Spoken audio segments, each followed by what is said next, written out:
massive for any of the people that will listen to this, all of our younger clients, because again, communicating with parents, figuring out what's happening and having our ear close to the ground.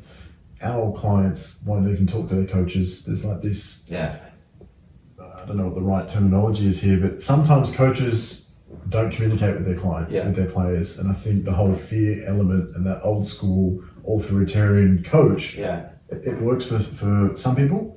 But for me, from an education standpoint, it's not good enough, because if you've got your own players scared to talk to you and open a communication line, then how is everyone getting better?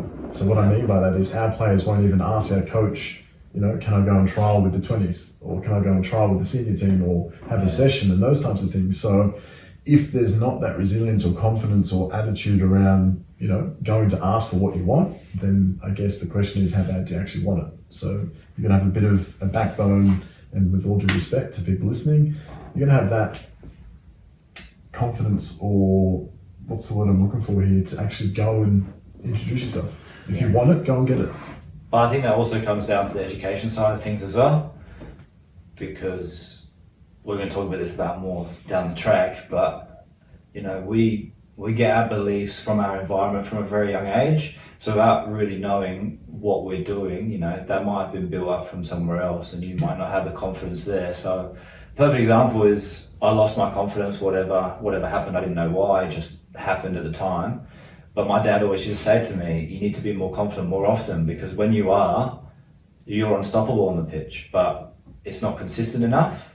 And I used to look at him and say, well, how do I do that? And he used to go, I don't know, just do it. And I'm like, okay, that doesn't really help me. And we just used to go back and forth like that. And it's like, well, that consistency is the thing that probably let me down most in England, before I got back from Finland as well. And I couldn't figure it out why.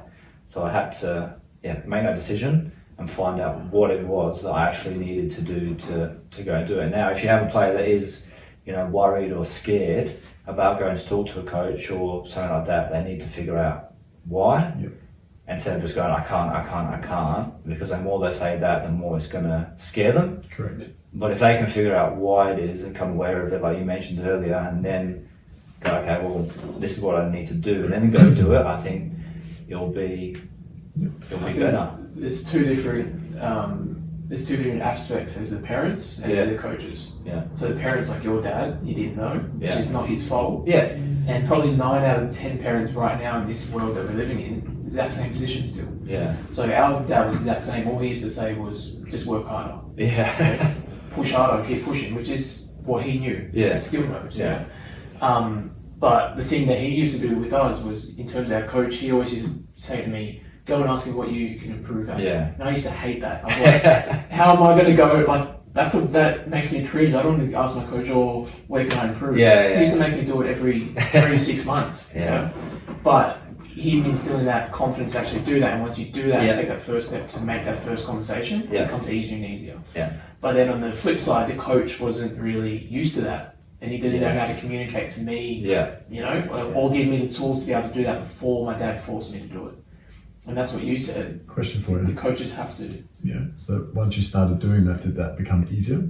Yeah, of course it becomes easier. It's always going to be uncomfortable. Having it, because it's a realistic conversation about your own game. It's like, shit, I actually don't want to hear that. Actually, you know what I mean?